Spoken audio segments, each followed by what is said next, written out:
Olá, olá, meus alunos, minhas alunas, todo mundo bem? Dando continuidade aqui ao nosso estudo da legislação específica da Polícia Civil do Piauí, vamos tratar diversos assuntos na aula de hoje, como vacância, remoção, redistribuição, e já iniciar e finalizar a parte de vantagens, gratificações, indenizações. Então, vamos lá. A vacância, ela é o contrário do provimento. Se o provimento é deixar o cargo preenchido, né, o cargo está vago e eu vou colocar uma pessoa, seja pela nomeação, seja pela reversão, a vacância é deixar esse cargo vago. E aí eu tenho diversas formas de deixar o cargo público vago. Exoneração e demissão. Muito cuidado com a diferença entre as duas, né, porque demissão é punição. A pessoa foi punida com aquilo ali. Já exoneração não é punição. Promoção e readaptação. Opa, isso daí até coloquei de amarelo aí. Não gera uma certa estranheza para vocês, não? Promoção e readaptação. Acredito que muitos já até perceberam o que é. O que, professor? Promoção e readaptação são situações que também são formas de provimento. Isso aí já foi pergunta de prova. Quais são os institutos que são, ao mesmo tempo, formas de provimento e formas de vacância, promoção e readaptação? Vou explicar de uma forma bem rápida o porquê disso daí. Vamos supor um agente de polícia que foi readaptado para o cargo de escrivão. Beleza, ocorreu aqui a readaptação, sim. Mas o cargo de agente, o que aconteceu? O cargo de agente ficou vago. E o cargo de escrivão ficou preenchido. Ele não mudou de cargo? Pois ocorreu aqui, isso aqui foi através de quê? Isso aqui foi através da readaptação. Pois aconteceu ao mesmo tempo, aqui aconteceu vacância e aqui aconteceu o provimento. Em um cargo ocorreu, agora, da mesma forma, promoção. Você sai de um local, vai para outro. Onde você saiu, ficou vago, gerou vacância. Onde você foi, gerou o provimento. Isso aí acontece realmente só com esses dois. Porque se você pensar, por exemplo, na reintegração o cara está demitido. Ele volta para o serviço, então gera só provimento. Ele estava em casa, ele não deixou vago coisas, só se for o sofá da casa dele que ele deixou vago, ele estava demitido, beleza? Então, cuidado, já foi pergunta de prova isso daqui. A aposentadoria, se aposentou, logicamente o cargo fica vago. Essa daqui bem interessante, posse em outro cargo inacumulável. Aqui é a situação de recondução. Aquele servidor que já é estável e ele passou em outro concurso. Na Polícia Civil acontece muito, porque normalmente a pessoa é agente de polícia, é escrivão, é perito, e vai fazer o concurso para delegado. Ou então ela já exerce algum cargo na Polícia Penal, em algum outro órgão, e vai fazer o concurso para agente, para escrivão, para perito. Então a pessoa já tem estabilidade. Normalmente isso acontece muito na Polícia Civil. E aí ela vai pedir o quê? Ela vai pedir vacância do cargo dela. Em qual situação? Porque ela vai tomar posse em outro cargo inacumulável. Ela tem que pedir essa vacância para poder ter garantido o retorno dela, caso ela não passe no estágio probatório do outro cargo. Então, ela passou para outro cargo, vai fazer lá o estágio probatório. Se ela não passar no estágio probatório, como ela tinha a estabilidade, é assegurada a recondução ao cargo anteriormente ocupado. E, por fim, falecimento. Ocorreu o falecimento do servidor, o cargo dele ficou vago. A exoneração pode acontecer a pedido de ofício. A pedido, o servidor vai lá e pede. É diferente da demissão. Demissão ninguém pede, é uma punição. Já a exoneração, ela pode acontecer a pedido ou de ofício. E são basicamente aqui três situações em que a exoneração ela acontece de ofício. Qual é? Quando não satisfeita as condições do estágio probatório. Isso aqui para quem não tem estabilidade, lógico, né? Só que a lei falou de forma bem ampla, então pode até confundir. Porque ele falou assim: a exoneração de ofício da-se-á quando não satisfeita a condição do estágio probatório. Se cair na prova, está certo. Apesar de que tem uma exceção, quando a pessoa tem estabilidade e não passa no estágio probatório, pode ser reconduzida ao cargo de origem. Quando tendo tomado posse, o servidor não entra em exercício no prazo determinado, explicamos isso em aulas anteriores, né? Porque se o servidor é nomeado e não toma posse, torna-se em efeito o ato de provimento. Mas se ele toma posse, mas não entra em exercício, aí vai ocorrer a exoneração de ofício. E a juiz, autoridade competente, com esse tratado de cargo em comissão. Esse artigo 35 é porque o direito administrativo, muitas vezes, ele tem algumas, vou até dizer assim, besteirinhas, alguns nomes que não tinha tanta necessidade disso aqui, não. Se eu, por exemplo, fosse fazer uma doutrina de direito administrativo, que se eu lançar um livro não vai ser doutrina, vai ser direcionado para concurso, né? Mas se eu fosse fazer uma doutrina, eu ia acabar com metade desses termos aqui, porque olha a besteira que é. Não tem o cargo de comissão, não tem a função de confiança, são bem parecidos, né, os dois. Cargo de comissão, livre nomeação. A função de confiança, livre designação. Ora, mas rapaz, é a mesma coisa. Dizia que era nomeação e acabou para questão de nome. Cargo em comissão, livre exoneração. Função de confiança, livre dispensa. Ora, mas rapaz, botar a exoneração e pronto. Você é para confundir. Então, a dispensa, como ele fala aqui, se tratando de função, direção, chefia, assessoramento, dá-se a vacância por dispensa, a pedido ou de ofício, ou por destituição. A destituição é uma punição. Iremos estudar lá no capítulo de penalidades, beleza? Agora vamos falar da remoção. Quais são os dispositivos que tratam aí da remoção? O servidor público, ele basicamente pode ser removido aqui de três formas. A remoção de ofício, que é quando a própria administração pública chega e diz, ó, você foi removido. O servidor, eita, não estava nem querendo, estava gostando, estava morando aqui achando bom danado, mas a administração pública pode chegar e remover o servidor de ofício. A pedido, que é quando ele pede a remoção dele, ou por permuta, que por permuta é a remoção, vamos dizer assim, até mais fácil de ocorrer. Por quê? Porque só faz trocar. Vamos supor, você mora em Picos e foi nomeado para Parnaíba. E tem uma pessoa de Parnaíba que foi nomeado para Picos. Opa, show de bola. Aí você diz, ó, tu é de Parnaíba, né? Mas tu tá em Picos. Pois eu sou de Picos e tô em Parnaíba. Bora trocar? Bora permutar? Pronto, show de bola, né? Agora um detalhe bem interessante aqui que é muito cobrado em prova. Essa remoção, ela pode acontecer com ou sem mudança de sede. Isso é bem interessante, por quê? Porque muitas vezes que a gente fala de remoção, desculpa, a gente está falando de mudança de cidade. Mas pode existir remoção na mesma sede. Uma remoção em Teresina. Teresina tem quantas delegacias da Polícia Civil? Inúmeras. Você pode ser nomeado para uma delegacia. A Polinter, por exemplo, foi nomeado para lá, no centro. Mas é muito distante da minha casa. Eu quero pedir remoção para a delegacia que é mais próxima de onde eu moro, para uma área que eu gosto mais. Eu gosto mais disso aqui e tal. Então, pronto. Você pode pedir remoção ali entre os órgãos dentro da mesma sede, dentro da mesma cidade. Cuidado com esse ponto. E sem que se modifique a sua situação funcional. Vamos agora analisar essas modalidades aí de remoção, que eu tenho três tipos. A remoção de ofício, que acontece no interesse da administração. A administração verifica, às vezes, ó, tem um policial civil ali, gostei dele, o cara trabalha muito bem e tal, mas ele tá lá em São Raimundo Nonato. Não, traz ele aqui para Teresina, tô precisando dele aqui, do serviço dele aqui e tal. Então, essa remoção de ofício. Remoção a pedido, aqui é o que vocês vão querer bastante, a critério da administração, mas aqui você pede, aqui é um ato discricionário. A administração vai analisar, é a critério dela. Só que eu tenho uma remoção que ela vai acontecer a pedido, mas é independentemente do interesse da administração.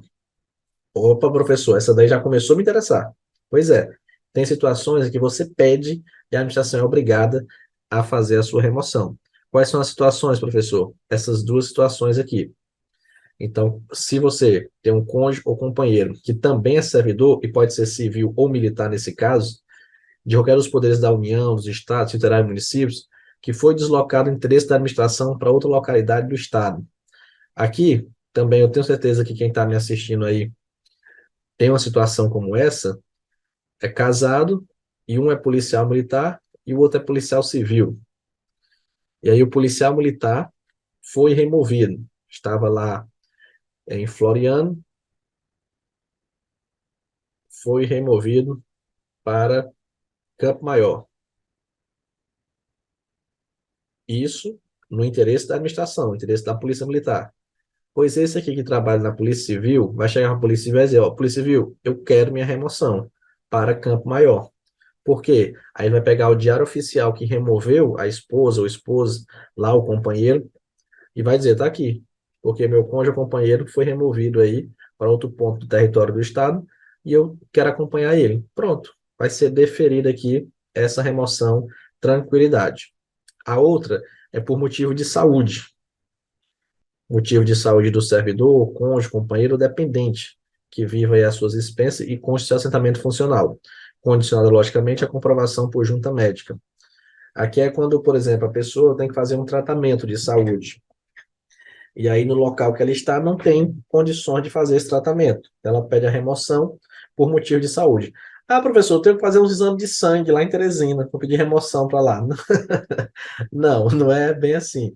É, motivo de saúde aqui é, como eu falei, a situação de um tratamento que a pessoa, o filho, vamos supor, às vezes tem que fazer uma situação que tem que estar no médico lá 3 vezes na semana, e só faz em Teresina, não tem nenhum outro local no Piauí que faça. Então a pessoa tem que pedir a remoção para Teresina, não tem condição de ficar trabalhando, por exemplo, em Corrente e fazendo esse tratamento 3 vezes por semana em Teresina. Não tem nem como ficar esse vai e volta. Então, é possível, dependendo da situação, ele vai pedir a remoção e vai ser deferido por motivo de saúde, beleza? Bem interessante esse ponto. A remoção vai ser sempre motivada por escrito, sob pena de nulidade, para evitar remoções que existiam anteriormente por punição. A pessoa era punida com a remoção. Ah, não quer votar em mim não? Pois pronto, vou lhe mandar para tal local. Uma ou outra, às vezes, ainda acontece atualmente, mas diminuiu muito, porque agora essa remoção ela tem que ser motivada por escrito sob pena de nulidade. O que é a redistribuição? Explicar a redistribuição ficou bem mais fácil depois que o TRT do Piauí fez isso. O que é que o TRT do Piauí ele fez? O TRT do Piauí chegou para o TST e disse: TST, eu quero fazer concurso. Aí o TST disse: não, não pode, não tem dinheiro para isso. Aí o TRT, tá bom. Aí ele começou a observar outros TRTs. São Paulo, Maranhão, Bahia, e tinha cargos vagos. Aí ele disse: lá em São Paulo tem 10 cargos vagos. No Maranhão tem 5. Na Bahia tem 12. Aí ele chegou e disse: São Paulo, me dá esses teus cargos vagos. Tu vai fazer concurso agora? São Paulo, não, não vou não. Pois me dá os cargos vagos. Para que tu quer isso? Não, me dê. Me dá? Dou. Pois pronto. Aí, esses cargos que estavam no território de São Paulo foram redistribuídos para o Piauí. O do Maranhão foram redistribuídos. O da Bahia também redistribuídos. No total, o Piauí ganhou 51 cargos vagos. Quando ele ganhou os cargos vagos, ele chegou para o TST e disse: TST, agora eu quero fazer concurso. Ah, não tem dinheiro, não, não se preocupe, meu filho, eu tenho um cargo vago aqui. Você não vai criar cargo, não, você não vai criar despesa, não. Os cargos já existem. Eu já consegui esses cargos aí através dos outros TRTs. Então, eu tenho 51 cargos vagos, posso fazer concurso agora. E aí foi onde saiu, de forma bem rápida, o concurso do TRT do Piauí. Beleza? Então, como eu falei, ficou mais fácil explicar porque aconteceu na prática isso daí. Porque enquanto que a remoção é o deslocamento do servidor, o servidor está indo, a pessoa está indo. Na redistribuição, está indo o cargo, e esse cargo pode estar vago ou preenchido. Nessa situação, como o TRT queria fazer concurso, ele pediu o cargo vago. Mas, por exemplo, assim que eu publiquei no meu Instagram essa notícia, teve uma pessoa que falou comigo: olha, eu vi que você postou isso e tal, eu trabalho no TRT de Minas e quero ir para o Piauí. E ele queria essa redistribuição, ele fosse redistribuído de Minas para o Piauí. Eu disse: acho muito difícil você conseguir porque eles querem cargos vagos, eles querem fazer concurso. E aí não quer, mas se quisesse pegar, por exemplo, preenchido, poderia. Ele poderia ser redistribuído. Aí vinha o cargo e ele, vinha o cargo mais o servidor. Seria feito a redistribuição. Então, o artigo 39A do Estatuto estabelece isso. Redistribuição é o deslocamento de cargo. de provimento efetivo, ocupado ou vago. Olha o que eu falei. No âmbito do quadro geral de pessoal para outro órgão ou entidade do mesmo poder. Isso aqui é bem interessante. Então, se vai ocorrer no poder executivo, poder executivo. Poder judiciário. Não pode estar entre poderes aí, não. Com prévia apreciação da Secretaria de Administração, observar os seguintes preceitos. A redistribuição aqui também podemos dizer que ela é horizontal. Não existe esse conceito na doutrina, mas eu não expliquei para vocês a readaptação, que seria horizontal, pois a redistribuição também basicamente segue o mesmo ritmo. Por quê? Primeiro ponto, tem que existir interesse da administração para que ocorra a redistribuição. Segundo, equivalência de remuneração. Terceiro, manutenção da essência das atribuições do cargo. Quarto, vinculação entre os graus de responsabilidade e complexidade das atividades. Quinto, mesmo nível de escolaridade, especialidade ou habilitação profissional. Sexto, compatibilidade entre as atribuições do cargo e as finalidades institucionais do órgão ou entidade. Um detalhe interessante é que essa redistribuição ela ocorre ex officio, no caso aqui, de ofício.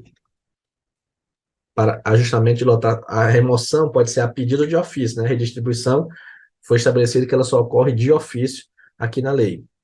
E a redistribuição de cargos efetivos vagos se dará mediante ato conjunto da Secretaria de Administração e órgão da entidade de administração pública estadual envolvidos. Aquele servidor que não foi redistribuído ou colocado em disponibilidade, ele pode ser mantido em exercício provisório em outro órgão. Então, tipo assim, não consegui redistribuir aquele servidor, não consegui colocar ele em disponibilidade, pois ele fica provisório em algum outro órgão ali até que eu consiga achar uma solução para ele. Em nenhuma hipótese, o servidor ocupante de cargo redistribuído pode ser posteriormente enquadrado ou ter qualquer espécie de provimento em cargo que não integra a carreira, na qual anteriormente investido, sem prévia necessária aprovação em novo concurso de prova ou de provas e títulos. Aqui é o seguinte, vamos supor, eu vou acabar, por exemplo, com o INSS. O INSS existe o cargo de técnico. Eu posso muito bem pegar essa pessoa, um exemplo hipotético, acabou, o INSS acabou, não existe mais. Bum. Sim, e agora? Os cargos que eu tenho lá, as pessoas que eu tenho lá no INSS, servidores. Ah, eu tenho lá o técnico do Seguro Social, técnico do INSS. Então, eu posso pegar essa pessoa, esse cargo, e redistribuir para a Receita Federal. Ele vai ser técnico da Receita Federal agora. Analisando tudo bem direitinho, né? Se tiver tudo ok, beleza. Mas eu não posso pegar esse cara que era técnico e colocar ele para ser delegado de polícia, por exemplo. Não posso colocar ele para ser analista, para ser juiz, não. Ele tem que estar dentro ali do cargo que integra a carreira dele. Beleza. Aqui um ponto interessante, questão do tempo, né, que a pessoa tem quando é removido, redistribuído. Aquele servidor que deve ter exercício em outro município, que foi removido, redistribuído, requisitado, cedido ou posto em exercício provisório, ele vai ter, no mínimo, 10 dias e, no máximo, 30 dias de prazo para chegar lá na localidade. Esse prazo é estabelecido para que ele possa fazer a mudança dele, né, fazer tudo ok. Beleza. Se o servidor tiver de licença ou afastado, o prazo vai ser, logicamente, a partir do que terminar a licença ou o afastamento. Um ponto também interessante aqui da redistribuição é que ela pode acontecer na situação de criação ou extinção de órgãos. Eu dei o exemplo de extinção, acabar com o INSS. E agora? Eu vou redistribuir os cargos. Mas se eu quiser criar uma autarquia agora, quiser criar uma autarquia hoje, como é que essa autarquia ela é criada por lei? Então, a lei foi criada, a autarquia já está funcionando, ela pode funcionar. Mas para isso eu preciso de concurso público, né? Preciso de pessoal. E o concurso público demora. Eu posso fazer redistribuição, posso pegar pessoas de outros órgãos ali, redistribuir cargos, né? E aí a entidade já vai poder funcionar. Substituição é uma coisa bem simples, é a questão de quem ocupa um cargo, comissão, função de confiança, vai ter um substituto ali, às vezes você chega no órgão e diz, né? Vai pedir uma certidão, pedir alguma coisa e diz, cadê a pessoa? Eu quero tirar isso aqui, uma certidão, alguma coisa. A pessoa, não, só fulano de tal que faz isso. Aí você diz, cadê ele? Tá de férias. Quando é que volta? A pessoa, não sei. E não ficou ninguém no lugar dele? Não, ficou não. Só quando ele voltar que vai resolver isso. Tá errado, né? Porque é estabelecido que aquele servidor que é ocupante de cargo de função, chefia, cargo de natureza especial, eles serão substitutos indicados no regimento interno, ou no caso de omissão, designado pelo dirigente máximo do órgão ou entidade. Aqui o parágrafo 1º e parágrafo 2º, ele vai trazer situações em que o substituto pode receber a remuneração daquela pessoa que ele está substituindo. Então, o substituto fará jus à retribuição pelo exercício do cargo, função, direção, chefia, ou de cargo, comissão, nos casos de afastamentos ou impedimentos legais de titulares superiores a 30 dias consecutivos, paga na proporção dos dias da efetiva substituição. Então, se passar de 30 dias essa substituição, ele vai ter direito aí de estar recebendo essa remuneração que o outro recebe, porque geralmente o chefe ganha mais, né? Então, se passou de 30 dias, ele vai receber a remuneração do chefe ali. Aqui ficou um pouco ruim a redação da lei, mas aqui, por exemplo, seria na hipótese de menos de 30 dias. Só que a lei não soube falar muito isso. E aí fala que o substituto vai assumir automática e cumulativamente. Então, isso aqui já aconteceu comigo. Eu estava ocupando um cargo em comissão, e aí, uma função de confiança, aliás, e tive que assumir outra função de confiança, substituindo o chefe, e fiquei nas duas. Eu assumi aí automático e cumulativamente, fiquei nas duas funções, mas recebendo por uma. E aí, nessa situação, ela vai optar pela remuneração de um deles durante o respectivo período. Então, aqui, por exemplo, ele fala optar no parágrafo primeiro, depois aqui ele já fala que vai receber o do chefe. Então, aqui, como eu falei, foi uma redação bem complicadinha, mas você entende dessa forma. Aqui seria, por exemplo, se fosse menos de 30 dias. Aí tem essa questão de optar. Se for superior a 30 dias, vai receber o que o chefe recebe na proporção dos dias da efetiva substituição. Vamos passar agora para outro capítulo, que é direitos e vantagens. E é muito importante que vocês conheçam essa classificação aqui, de vencimento, remuneração, proventos e subsídio. O subsídio ele é uma parcela nova e é determinado que ele é uma parcela única, vedado o acréscimo de qualquer gratificação, qualquer adicional. Isso é a teoria. Na prática, hoje em dia, o subsídio ele acabou. Porque você verifica, o policial civil recebe subsídio, o policial militar recebe subsídio, o PRF recebe subsídio. Só que você olha lá para o contra-cheque da pessoa, tem lá, subsídio, gratificação adicional. Poxa, tá errado, né? Se era subsídio, era para não ter nada disso.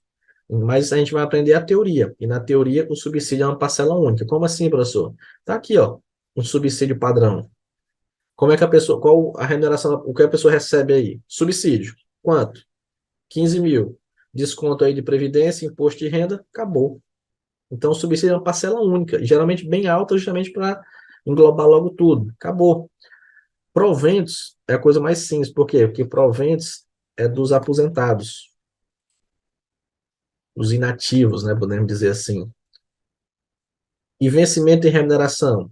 Vencimento é a retribuição pecuniária pelo exercício de cargo público. Você trabalhou, você vai receber o vencimento. Normalmente ele é bem pequeno, então é estabelecido em lei. A remuneração é o vencimento mais as vantagens permanentes decorrentes aí do órgão. Como assim, professor? Está aqui um exemplo. Ó. Vencimento base, 954. Mas aí tem adicional disso, gratificação disso, não sei o quê, não sei mais o quê. Aí eu vou somando, aí eu chego na remuneração da pessoa. Então, a remuneração é o vencimento mais essas vantagens.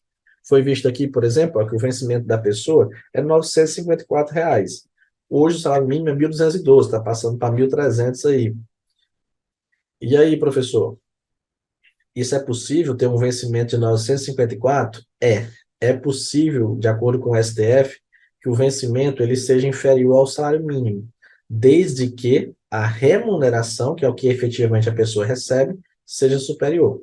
Nesse caso aí, ó, o vencimento dá 954, mas tem só uma gratificação aí de função policial, dá 1.531. Então já passa do salário mínimo. Então tá tudo ok nessa situação aí. Aqui só os artigos da lei, para você entender, ó, vencimento, retribuição pecuniária pelo exercício de cargo público, com valor fixado em lei. Remuneração é o quê? É o vencimento mais as vantagens pecuniárias permanentes estabelecidas em lei. O vencimento do cargo acrescido dessas vantagens, que aqui no artigo 42 estamos falando da remuneração, é irredutível. Beleza. Aqui no parágrafo primeiro, ele traz, e foi atualizado em 2021, um tópico bem interessante aí. Ele fala que a remuneração e os subsídios a ocupantes de cargo, funções, empregos da administração direta autarca nacional, dos membros de qualquer dos poderes dos estados, mandato eletivo, enfim, tem que respeitar o teto remuneratório fixado pela Constituição. Lá aquela questão do ministro do Supremo Tribunal Federal, no Poder Executivo, o governador, no Poder Legislativo, os deputados estaduais, no Poder Judiciário, desembargadores do TJ. Ele estabelece lá o teto e subteto de remuneração. Só que tem algumas parcelas que são excluídas do teto. Como assim? O teto remuneratório hoje, ele gira em torno de R$ 40.000. Vamos supor que um agente da Polícia Civil do Piauí recebe R$ 45.000. Ah, tá errado, não, tá ganhando mais do que o ministro do STF. Eu não posso dizer isso. Simplesmente com isso daí. Mas é o que acontece, né? A pessoa cai isso aí no Instagram, cai isso aí no jornal. Eita, menino. Todo mundo critica sem saber se pode ou não pode. Só porque pensa, o ministro do STF ganha 40 mil, então não pode estar ganhando 45. Pode sim, pô, tem exceção. Então, é o que vai, que justamente é cobrado em prova. Eu não posso dizer que está errado. Eu tenho que saber. Esses 45.000 foi decorrente de quê? Se for alguma dessas exceções que está aqui, ó, quando ele fala, não poderá exceder o teto remuneratório fixado pela Constituição, excluindo-se desse conta as parcelas de caráter indenizatório previstas em lei. Aí ele fala salário de família e as vantagens do artigo 55 e traz diversas vantagens aí. Então, isso aqui é muito importante na prova. Já coloquei aqui todas elas de forma esquematizada. Parcelas que estão excluídas do teto remuneratório, parcelas de caráter indenizatório, diárias. Esse agente aqui de polícia foi para o exterior, está recebendo diária porque está fazendo um curso no exterior. E recebeu, por exemplo, 35 mil de diária. Então, ele recebeu 10 mil de remuneração e 35 mil de diária. Está tudo certo aí. Pode extrapolar o teto mesmo, que aí ele está no exterior, a diária é do tamanho do mundo, beleza? Salário família, isso aqui é brincadeira. Brincadeira por quê? Porque o salário família, ele geralmente é R$ 50.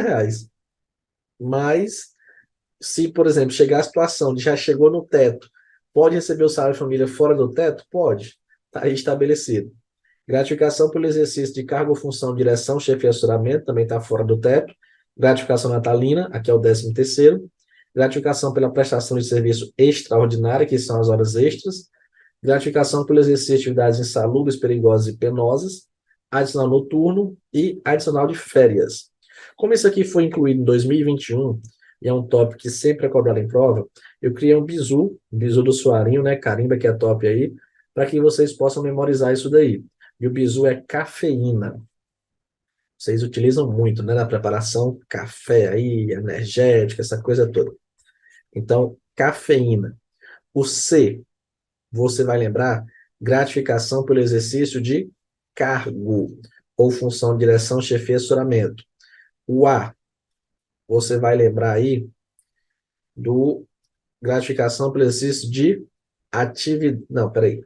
Deixa eu só apagar aqui. O A, você vai lembrar do adicional de férias. O F, você vai lembrar de família, salário família. O E, você vai lembrar de extraordinário, gratificação para prestação de serviço extraordinário. O I, aqui sim, você vai lembrar de gratificação pelas atividades insalubres. O N, você vai lembrar aí do adicional noturno. E o A, você vai lembrar aí das parcelas de caráter indenizatório. Beleza? Então aqui você memoriza parcelas UAI de caráter indenizatório. Todas elas aqui estão fora do teto remuneratório. Beleza.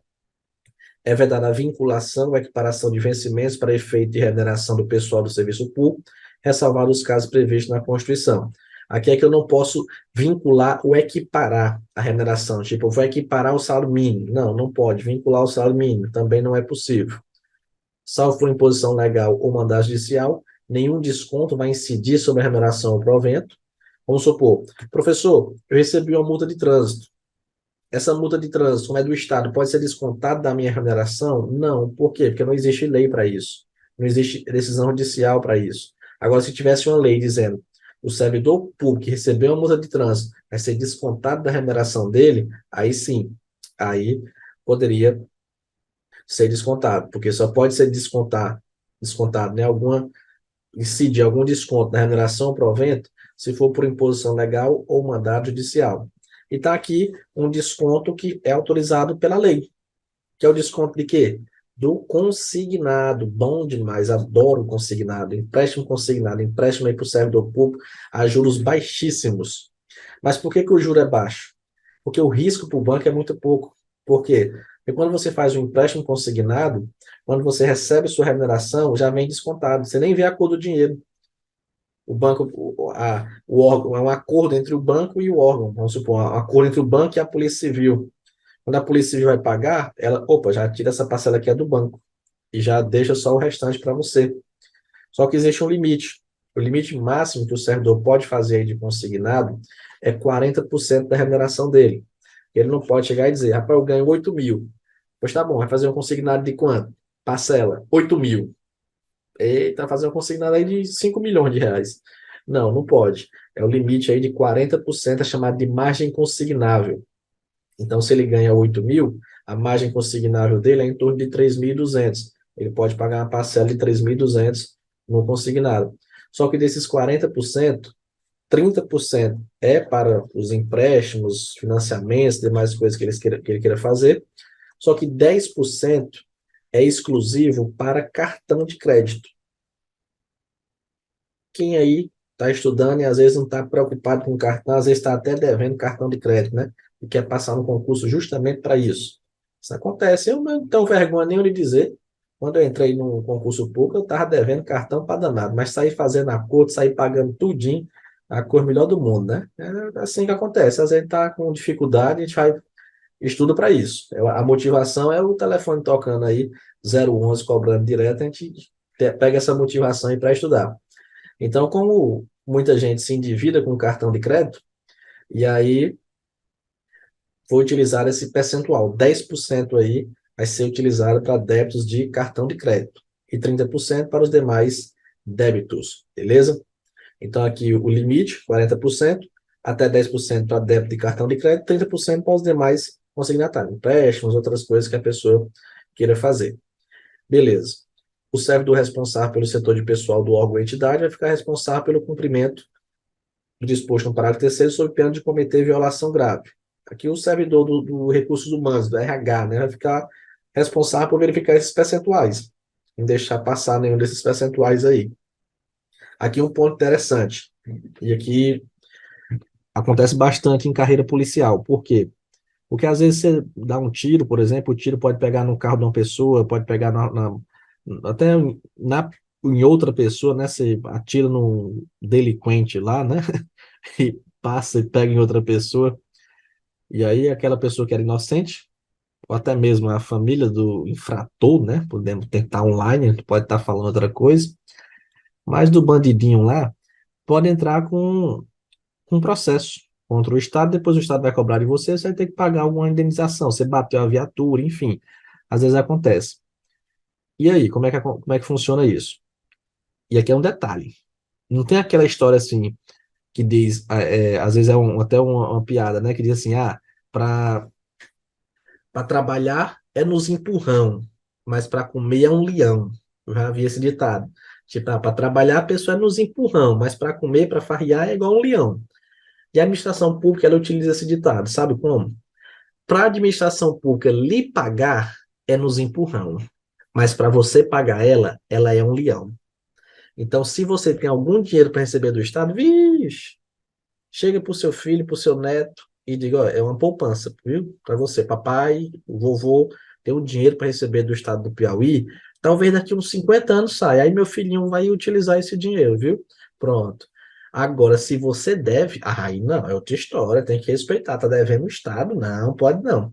Então, se o servidor ativo, aposentado ou pensionista tem que pagar alguma coisa para o Estado, ele tem o prazo máximo de 30 dias, olha aí, para pagar.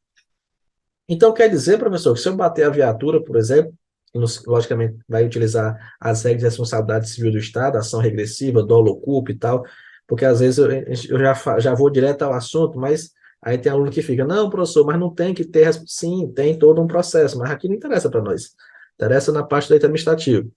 Mas enfim, já passou por todo esse processo, tem que pagar 10 mil da viatura lá que foi batida. Tem 30 dias para pagar esses 10 mil. Meu Deus, professor, a sorte é o que vem depois, a gente está de vermelho, é que pode ser feito um parcelamento, podendo haver parcelamento a pedido do interessado, cujas parcelas não poderão ter valor inferior a 10% da remuneração, provento ou pensão. Isso aqui é bem interessante porque antigamente a parcela tinha um valor máximo, mas não tinha valor mínimo. Então poderia ocorrer a situação da pessoa estar devendo 10 mil reais e dizer, não, desconta 50 reais da minha remuneração. Ora, daqui que vai pagar esses 50 reais, né? É muita coisa. E hoje não. Hoje a parcela tem um valor mínimo, foi atualizado em 2021. Então, se a pessoa ganha 8 mil, a parcela vai ser de no mínimo 800. Se a pessoa quiser colocar mais para terminar logo, né? Não, coloca logo aí 1.600, 1.500 para terminar logo de pagar. Pronto. Se ela quiser, agora o mínimo é 10% da remuneração, provento ou pensão. Aqui um detalhe. Se esse servidor ele está em débito com o erário, e ele é demitido, exonerado, ou tem a aposentadoria ou disponibilidade cassada, aí ele tem 60 dias para quitar esse débito. Aí você pode estar dizendo, oxe, professor, eu que sou um servidor da ativa, me deram 30 dias para pagar um débito. Aí o cara que é demitido é 60. Por que o prazo para ele é maior?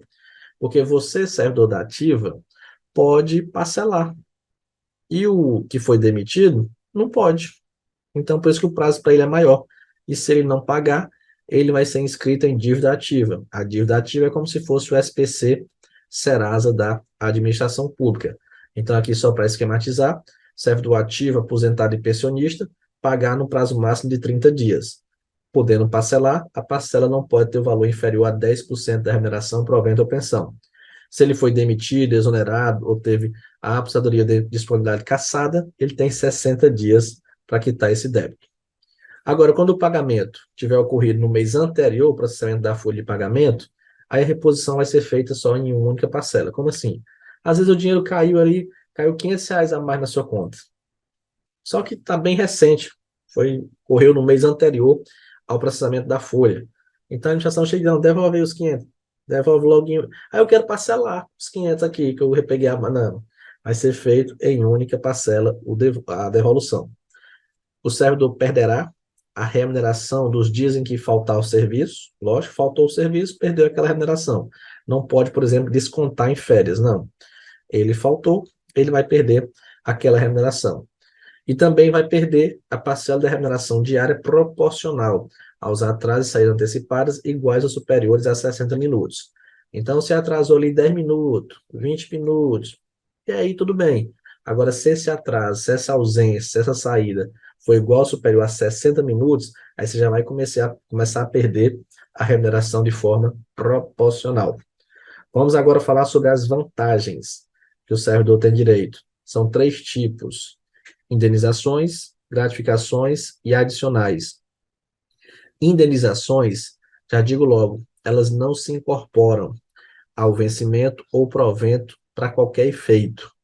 Já as gratificações e adicionais, professor, elas podem incorporar nos casos indicados em lei. Então a lei vai ter que dizer. E às vezes o estatuto aqui não diz não, viu? Não queira saber não, que às vezes o estatuto não diz. Alguns ele fala, outras não. Mas em algumas situações, vai dizer, essa gratificação não incorpora. Professor, o que é esse negócio de incorpora ou não incorpora? Você vai entender agora, sabe por quê? Lembra do exemplo que eu falei, que tinha um agente de polícia que foi fazer um curso no exterior e recebeu 45 mil, só que desses 45 mil, 10 mil é a remuneração dele mesmo, o subsídio dele, e 35 mil foi referente a diárias, que é uma parcela de caráter indenizatório. Então, esse aqui é o agente 1. Aí eu tenho aqui o agente 2 que não viajou, ficou no Piauí, e ele recebeu 10 mil igual o outro, mesmo valor de remuneração, subsídio. Aí o governador chega e diz, eu vou conceder aí um aumento de 30% para a polícia militar, ou para a polícia civil. Ou um aumentozão bom danado, hein? Quanto é que vai ser o aumento de cada um? Olha aqui como seria injusto. Esse cara recebeu 45 mil. Então, o aumento dele vai ser de 30% de 45 mil. Aí o outro aqui que não viajou vai receber só 3 mil de aumento. E esse aqui, 30% de 45 mil dá o quê? Só 10% dá 4.500. Aí vai dar o quê? 13.500 de aumento. Aí o cara vai ganhar 23 mil. Porra, negócio danado esse daí, né? Não, o aumento desse rapaz aqui, desse agente um vai ser de 3 mil reais também.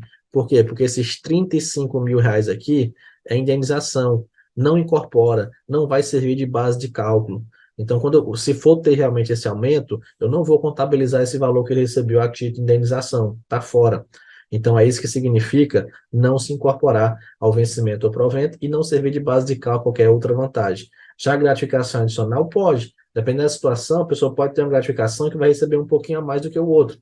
Beleza? Então, cuidado com esse ponto. As vantagens pecuniárias percebidas pelo servidor não poderão incidir sobre base diversa do vencimento, sendo vedará incidência sobre indenizações, gratificações e adicionais. Aqui é para evitar o chamado efeito cascata. Como assim, professor? Vou pegar bem aqui esse contra-cheque aqui. Esse adicional noturno, vamos supor que ele é 20%. Ele é 20% sobre o vencimento. Ah, função policial, vamos supor aqui que é 90%. Mas se eu for somar o vencimento mais o adicional noturno para dar os 90%, vai ficar tipo gratificação em cima de gratificação. A gratificação de função policial está em cima do adicional noturno, então não pode. Então, esses 90% é do vencimento. Vamos supor que aqui é 30%. Então, é 30% do vencimento. Aqui é 50% do vencimento. Então, é assim que determina esse artigo aqui. Que as vantagens pecuniárias percebidas pelo servidor não poderão incidir sobre base diversa do vencimento, sendo vedará incidência sobre indenizações, gratificações e adicionais. Aqui um dispositivo que nem precisava colocar na lei. Vedar a concessão de quaisquer outras vantagens pecuniárias, indenizações, gratificações adicionais, não previstas em lei, bem como em base e limites superiores ao nela fixado. Isso é óbvio, né? Como é que eu vou conceder uma vantagem que não está prevista em lei? Ou então por um valor superior. A lei diz que é 50%, mas eu vou conceder por 80%. Bem óbvio que isso aqui não poderia. Vamos conhecer agora as indenizações. Para que você possa memorizar, as indenizações, você vai lembrar aqui de data, D, diárias, o A, ajuda de custo, T, transporte e o A, auxílio transporte. Então, aqui são as indenizações que o servidor pode receber. A ajuda de custo é quando ele tem um deslocamento permanente. Ele foi removido de ofício. Diária é quando o deslocamento é transitório. Quando você trabalha em Teresina, mas vai fazer um curso em Parnaíba, ou vai ministrar um curso em Parnaíba por 2 dias, 3 dias, então você vai receber as diárias ali. Já se você foi removido para Parnaíba, você vai receber a ajuda de custo. Indenização de transporte, quando a pessoa utiliza o transporte próprio dela, como acontece com o oficial de justiça. O oficial de justiça, ele utiliza muitas vezes a moto, o carro dele, para estar fazendo as intimações. Então, ele vai receber essa indenização de transporte. E o auxílio transporte aqui, você pode entender como o vale transporte, beleza? Então, vamos lá, vamos conhecer as regras aqui. Ajuda de custo. Vou explicar logo nesse ponto bem aqui. Nesse quadro, a gente consegue explicar vários pontos. Mas olha o que eu já tinha até falado para vocês, ó. Mudança de domicílio em caráter permanente. Vai receber essa ajuda de custo. E o deslocamento também tem que ser no interesse do serviço. Mas vamos lá. Quem é que pode receber? Servidor efetivo. Agora, cuidado com esse aqui, ó. A pessoa que não é servidor público e é nomeado para um cargo em comissão com mudança de domicílio. Rapaz, eu vou ser bem sincero com vocês. Se eu fosse fazer uma prova, que logicamente eu não soubesse a lei, fosse fazer, tipo assim, fosse utilizar a lógica, e tivesse uma questão lá. A pessoa que não é servidor público, que vai ser nomeada para um cargo em comissão com mudança de domicílio, vai ter direito à ajuda de custo. Eu marcaria como errado, porque não existe lógica nenhuma nisso daí. O nome, deixa logo bem claro, não é servidor, vai ocupar um cargo em comissão. e vai receber ajuda de custo, tá vendo? É nesses pontos aqui, esse que foge um pouquinho da lógica, que às vezes a pessoa perde a questão. É realmente sem lógica, mas tem direito sim. Aquela pessoa que não é servidor público e vai ocupar um cargo em comissão, se tiver mudança de domicílio, ela vai ter direito à ajuda de custo. Beleza? Quem é que não vai receber ajuda de custo? Quem vai se deslocar para ocupar um mandato eletivo. Atualmente eu moro em Parnaíba. Queria estar aí presente com vocês no presencial, mas por conta de morar em Parnaíba, as aulas aqui foram online. Se eu for eleito, por exemplo, deputado federal, aí eu vou ter que me deslocar para Brasília, possivelmente morar lá. Aí eu vou receber ajuda de custo, porque eu me desloquei de Parnaíba para Brasília? Não, o deslocamento foi decorrente de mandato eletivo. Então, não recebe ajuda de custo. Remoção a pedido, olha aí, também não recebe. Só recebe ajuda de custo se a remoção for de ofício. Se for uma remoção a pedido, aquela que você solicitou, e pode ser até aquela que é obrigatória, pode ser até por motivo de saúde, mas é a pedido. Então, não recebe ajuda de custo. E posse em cargo público. Então, muitos de vocês estão me assistindo aqui, estão fazendo presencial aí do INAP, e moram em Teresina, mas podem ser nomeados para Parnaíba, Picos, Corrente, vai ter que mudar de cidade. Vai receber ajuda de custo por isso? Não. Posse em cargo público não gera direito à ajuda de custo. Cuidado também com o duplo pagamento. O que é o duplo pagamento? É o que é falado bem aqui, ó. Vai dar o duplo pagamento da indenização a qualquer tempo, no caso de cônjuge ou companheiro que detenha também a condição de servidor, que vier a ter exercício na mesma sede. É quando, por exemplo, a esposa é removida e o marido também é removido. Ah, vou pagar ajuda de custo para os dois. Não. A mesma transportadora, o mesmo caminhão que está levando o guarda-roupa da mulher, está levando do homem. Às vezes pode ser até o mesmo, né? Às vezes não. Às vezes pode ser que o casal tenha dois guarda-roupas, né? Às vezes não, o mesmo guarda-roupa, tá com as mesmas roupas. Então, pronto. Não tem o mesmo carro que o homem está indo, a mulher está indo também. Então, não tem por que ter esse duplo pagamento, né? Cuidado com esse ponto. Qual o valor da ajuda de custo?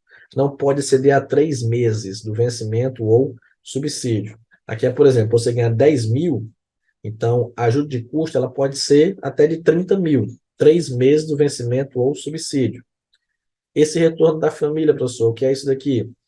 É que a administração pública ela garante, vamos supor, o servidor foi removido. Às vezes é removido para um local que ele não conhece ninguém, está lá com a família dele e tudo. Aí o servidor vem a falecer nesse novo local. A família agora ficou desamparada, porque a família não conhece ninguém naquele local, só vivia lá todo mundo, a família estava tudo ok, mas o servidor faleceu. Quem foi que levou a família para aquele local? Foi a administração pública. Por agora ela vai trazer de volta. E aí a administração garante o retorno da família no prazo de 1 ano contado do óbito. Que, logicamente, vamos supor, teve o óbito, às vezes a família no outro dia vai embora. Não. Às vezes tem que esperar um pouquinho, mas a administração pública diz, ó, no prazo de 1 ano contado do óbito, pode chegar lá no órgão, solicitar que vai ser feito o retorno de vocês para o local de origem. E o servidor vai ter que devolver essa ajuda de custo se de forma injustificada ele não se apresentar na nova sede no prazo de 30 dias. Lembra do prazo que foi explicado hoje ainda? Que ele tem um mínimo de 10 dias e o máximo de 30 dias. Então, se ele demorar mais de 30 dias para chegar, ele vai ter que devolver a ajuda de custo.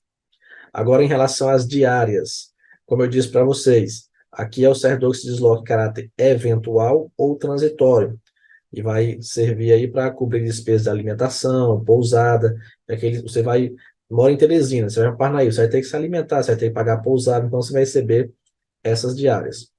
A diária é concedida por dia de afastamento. São 2 dias, 2 diárias, 3 dias, 3 diárias. Mas ela vai ser paga pela metade se não exigir pernoite, fora da sede. Como assim, professor? É se a Polícia Civil chegar para você e falar assim, olha, você vai para Parnaíba, vai sair daqui 4 horas da manhã, tem um carro da Polícia Civil para levar você, uma viatura, vai passar o dia lá, quando for 5 horas da tarde, você retorna para Teresina. Não vai ter que dormir fora da cidade, não. Você vai dormir na sua casa aqui em Teresina. Beleza. Nesse caso aí, a pessoa vai receber diária pela metade. Não precisou dormir, mas ela vai ter gasto. Ela não passou o dia fora de casa. Tem alimentação e tudo. Então, se não exigir pernoite fora da sede, a diária é paga pela metade. Quando é que não vai receber diária? Quando o deslocamento for exigência permanente do cargo. Como assim? PRF, por exemplo. Deslocamento, vamos supor, a PRF fazer o patrulhamento de Teresina para Altos. Opa, mudou de cidade, diária. Não. Ali é um deslocamento, exigência permanente do cargo. Ele tem que se deslocar para trabalhar. Tem que fazer essa fiscalização. Agora, diferente, se o PRF é lotado em Teresina e ele vai fazer um curso em Parnaíba, que aí já é algo fora do cargo dele, né? Não é o patrulhamento ali ostensivo que ele já faz, é uma coisa excepcional. Então aí tudo bem. Mas se o deslocamento for exigência permanente do cargo, a pessoa não fará jus a diárias. E quando é que ela vai ter que devolver? Quando ela não se afastar da sede, não viajou. Lógico, vai ter que devolver a diária. Ou quando ela retornar num prazo menor. Como assim? Era passar 5 dias, só que em 3 dias a pessoa resolveu. Então ela vai ter que devolver 2 dias aí, 2 diárias. Vai ter que devolver no prazo de 5 dias. Prazo bem rápido para devolver. A indenização de transporte, como eu falei para vocês, serve aí para indenizar a pessoa que utiliza o meio próprio de locomoção. E o auxílio transporte é o famoso vale transporte. Importante você conhecer isso daqui, que aquele servidor que tem gratuidade no transporte coletivo não vai receber isso daqui. Como assim? Pessoa com deficiência, por exemplo. Pessoa com deficiência, em alguns locais, ela tem a gratuidade de transporte coletivo, não paga. Então, se ela não está pagando, como é que ela vai receber auxílio de transporte? Recebe quem está pagando. Não, estou pagando aqui, todo dia eu vou trabalhar, eu pago aqui o ônibus. Então, você pode receber o auxílio de transporte, que, entre aspas, é o vale transporte, né? Que hoje não é mais vale, né? Hoje é online, tem um cartãozinho e tudo. Mas eu sou do tempo do vale ainda, que tinha um valezinho bem bonitinho. Pois o auxílio de transporte, você lembra aí como se fosse o vale transporte. Vamos agora para as gratificações e adicionais. São muitas, mas são bem tranquilas. Eu fiz aqui um resumo também, para a gente já ir logo bem de forma objetiva do que é cobrado para vocês na hora da prova. Então, olha a quantidade de gratificação. Eita, coisa boa, né? Gratificação pelo exercício de cargo, função, direção, chefia, assessoramento, gratificação natalina, gratificação pelo serviço extraordinário, atividades insalubres, perigosas e penosas, participação em deliberação coletiva, representação de gabinete, condições especiais de trabalho, ação noturno, férias, gratificação por encargo de curso ou concurso. Essa gratificação pelo exercício de cargo, função, direção, chefia, assessoramento, ela é composta de 40% equivalente ao vencimento, 60% é equivalente à representação, à gratificação. E é vedada a percepção cumulativa, com vantagem já incorporada sobre o mesmo fundamento. Então, se você já tem uma vantagem referente ali a você exercer, por exemplo, um cargo em comissão ou uma chefia, você não vai receber essa outra aqui. Você pode optar, mas não pode receber de forma cumulativa se você já recebe uma vantagem sobre o mesmo fundamento. Gratificação natalina. Aqui é o 13º. Só que por que não é chamado de 13º? Porque é 13º salário. O servidor público não recebe salário. O servidor público recebe remuneração, subsídio. Então, por isso que colocou gratificação natalina. Ela equivale a 1/12 da remuneração no mês de dezembro. Aqui é por conta do seguinte, por que é 1/12? Porque se o servidor trabalhou 12 meses, aí ele recebe 12/12, que eu vou dividir aqui, vai dar 1. Recebe o 13º por inteiro. Mas vocês podem ser nomeados, por exemplo, em maio, e trabalhou só 6 meses. Então vocês vão receber 6/12. Cortando aqui dá 1/2. Vão receber a metade do 13º no final do ano. Então por isso que ele fala 1/12. Pode ser paga em 2 parcelas, que normalmente é pago em 2 parcelas, e uma delas tem que ser em dezembro. A outra depende muito. Tem alguns órgãos que pagam no mês de aniversário. No mês de aniversário da pessoa, recebe ali a parcela do 10º, outras vezes é em junho, enfim. O servidor exonerado vai receber proporcional, metade, 1/3, enfim, depende do tempo que ele trabalhou. E frações inferiores a 1 mês serão contadas por dia de afastamento. Aqui o estatuto ele foi um pouco maldoso. Maldoso por quê? Porque normalmente frações inferiores a 1 mês, vamos supor, às vezes a pessoa trabalhou 6 meses e 18 dias. Em outros estatutos, isso é contado como 7 meses. Eles pegam 18 dias ali e já engloba como se fosse 1 mês. Mas aqui o estatuto não. Fração inferior a 1 mês é contado por dia. Trabalhou 6 meses, 18 dias? Pois eu vou calcular. 6 meses, 18 dias, proporcional, acabou. Beleza?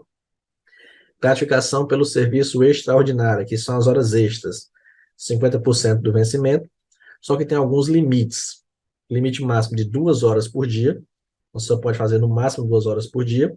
60 dias consecutivos. Fez hora extra hoje, amanhã, depois, papá, de forma consecutiva, é 60 dias. Ou 120 dias intercalados. Esses são os limites máximos. Quem é que não vai fazer jus? Quem é que não tem direito a essa gratificação pelo serviço extraordinário? Quem tiver afastado do serviço. Ora, porra, bem óbvio, né? O cara tá afastado do serviço, ainda tá ganhando hora extra, não tá trabalhando, ainda tá ganhando extra. É igual aquela história, tá pedindo, comprando fiado e pedindo troco. É isso aqui. Então é óbvio, tá afastado do serviço, como é que vai receber hora extra? Não possuir jornada de trabalho fixada em lei. Vou explicar esses dois aqui. Não ficar sujeito a controle de presença. Isso aqui já aconteceu comigo, o item 2 e o 3. Por quê? Eu trabalhava no IBGE. E aí eu fiz uma pesquisa, não sei se algum de vocês aí podem conhecer, que é chamada POF, Pesquisa de Orçamento Familiar. Terrível. A gente pergunta tudo, é 7 dias seguidos na casa da pessoa. Imagina o censo. No censo, a pessoa vai uma vez e é bem rápido. E tem gente que não gosta de responder o censo. Imagina você ir 7 dias seguidos na casa da pessoa e fazer diversas perguntas. Então, é uma pesquisa muito chata. Como ela é bem chatinha, a chefe chegou para mim e disse: Ó, Soares, pega o carro do IBGE, pega o tablet aí, leva para casa, fica com eles em casa, só vem na agência aqui segunda-feira e sexta-feira e acabou. Faz teu serviço aí, vai trabalhar para produção. Show demais, adorei isso daí. Então, eu não tinha jornada de trabalho, eu trabalhava, por exemplo, teve dia que eu saí de casa 9 horas da noite para fazer uma pesquisa que era o único horário que a pessoa estava em casa. Ele só estou em casa a partir de 9 horas da noite. Se tem problema, eu venho. E também não ficar sujeito a controle de presença. Então, nesse caso, era vantajoso, mas também, por exemplo, eu não recebi hora extra. Não recebi gratificação para a prestação de serviço extraordinário. Esse ponto aqui, ó, for ocupante de cargo, comissão, função de confiança. Como assim, professor? Lembra que eu disse que o ocupante de cargo, comissão e função de confiança está sujeito à integral dedicação ao serviço? Pois pronto. Como ele está sujeito à integral dedicação ao serviço e também já está ganhando gratificação, né? Quem ocupa um cargo, comissão ou uma função de confiança, então por isso ele não vai receber hora extra. E quem, durante a semana, não ultrapassar a jornada de 40 horas semanais. Se você não fez nem um mínimo de 40 horas semanais, então por que você está querendo saber de serviço extraordinário? Logicamente, não se aplicando para quem tem jornada fixada em lei. Tem algumas profissões que têm 30 horas por semana, 20, aí é diferente. Mas a regra é que não passou de 40 horas, não se fala de serviço extraordinário. Gratificação pelo exercício de atividades insalubres, perigosas e penosas. Professor, esse índio aí, que diabo é isso aí? Esse índio, o nome dele é Perim. Menino, mas esse Perim já caiu em prova. O que significa esse Perim? Esse Perim, ele é um índio mau. Ele não é um índio bom, não. A cara dele é cara de ruim. E o que significa isso, professor? Esse P, que é bizu do Suarinho, um carimba que é top. Perim, você vai lembrar, ó, de periculosidade e insalubridade. Como ele é índio mau, ele não é um índio bom. Como ele é índio mau, quem tem direito a receber a gratificação por periculosidade e insalubridade vai ter que optar por uma delas. Não pode receber as duas ao mesmo tempo. Então, eu trabalho num local que é perigoso e insalubre ao mesmo tempo. Ah, então vai receber periculosidade e insalubridade. Nananina, não. Elas não podem ser acumuladas. Então, você lembra disso. Perim, índio mau, que é o perim, periculosidade e insalubridade. A pessoa vai ter que optar por uma delas. Aqui foi atualizado 2021, mas também é uma situação que nem precisava muito estar na lei. Que o direito à gratificação cessa com a eliminação desses dispositivos. Como assim? Eu trabalho no local insalubre, então eu vou ter direito a receber insalubridade. Se aquele local se tornou salubre, se tornou ok, então por que a gratificação vai continuar? Ah, eu trabalho no local perigoso, local penoso, então eu recebo essa gratificação. Mas no local não é perigoso mais não. Então não tem por que receber mais a gratificação. A servidora gestante ou lactante será afastada das operações locais previstas exercendo suas atividades em locais salubres, em serviço não penoso ou perigoso. Além disso, vai ter permanente controle, né, dessas atividades para verificar a questão da continuidade, da alteração ou eliminação dessas condições. Beleza. Servidor que trabalha com raio-x. Esses servidores, eles vão ser sujeitos a exames médicos a cada 6 meses. Por quê? Porque tem a questão da radiação e tem um limite máximo que o corpo ele pode suportar. Se passar disso, aquilo já pode trazer problemas para a pessoa. Então, por isso que tem que passar por esses exames. Além disso, quem trabalha com raio-x tem direito aí a 20 dias consecutivos de férias por semestre. E não pode acumular, não pode, no final do ano eu tiro 40 dias. Não. Aqui é justamente para, tipo, limpar a radiação do corpo. Então, trabalhou 6 meses, passa 20 dias em casa, limpando, sem contato com radiação, depois volta, 6 meses, 20 dias, beleza? Então, é 20 dias consecutivos por semestre. Gratificação pela participação em órgão de deliberação coletiva. O que é isso? Um órgão de deliberação coletiva, no estatuto de vocês, tem um, Estatuto da Polícia Civil, é o Conselho Superior.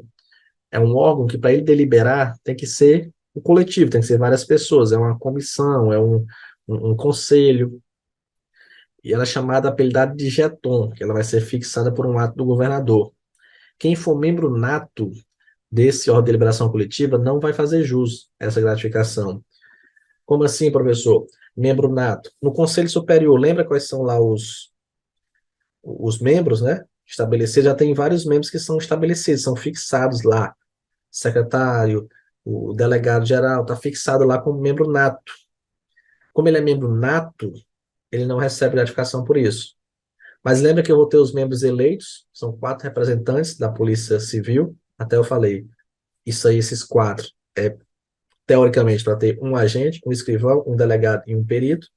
Esses aí não são membros natos, são membros que serão escolhidos. Então, eles poderão receber essa gratificação por estar participando do Conselho Superior da Polícia Civil, um órgão de deliberação coletiva, precisa do coletivo para deliberar. Só que tem limites. É vedado participar de mais de um órgão de deliberação coletiva, então você já participa de um, não pode estar participando de outro.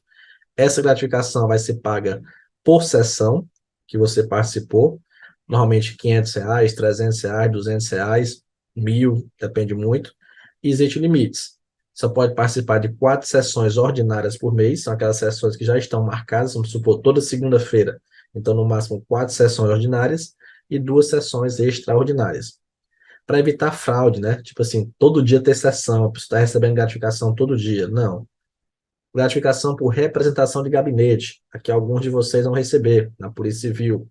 É aquele servidor que trabalha junto à governadoria, gabinete do governador.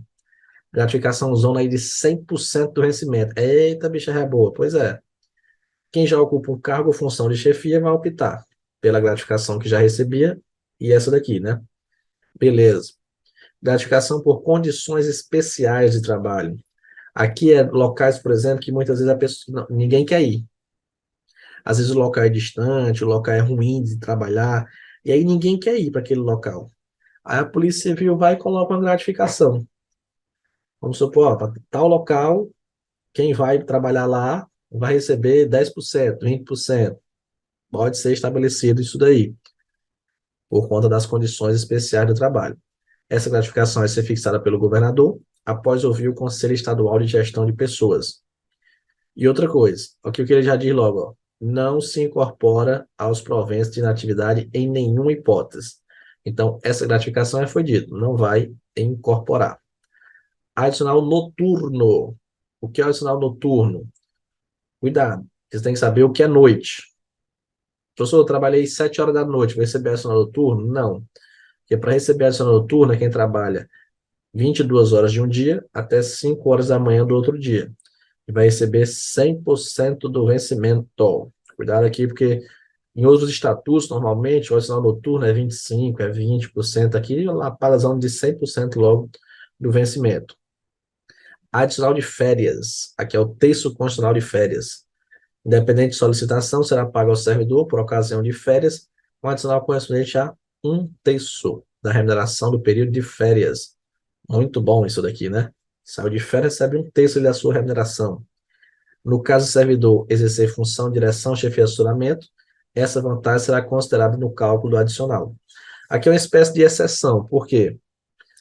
O cara está trabalhando, recebe, vamos supor, 5 mil, mas está exercendo uma função aí de confiança em que ele ganha 4 mil de gratificação por estar ocupando essa função de confiança. Então, ele ganha 9 mil aqui no total. Para calcular o texto constitucional dele de férias, em regra, eu teria que utilizar isso aqui, né, os 5 mil. Mas nesse caso, como essa gratificação que ele está recebendo é por exercer uma função direção, chefia e assessoramento, ou ocupando um cargo comissão, então o um terço vai ser calculado disso daqui, da remuneração mais essa gratificação. Então, o caráter excepcional que foi estabelecido aqui na lei. Beleza. Sobre as férias, vamos falar sobre ela aqui. 30 dias de férias, sem novidade, podendo acumular no máximo 2 períodos e parcelar por 3 etapas. Não confunda isso.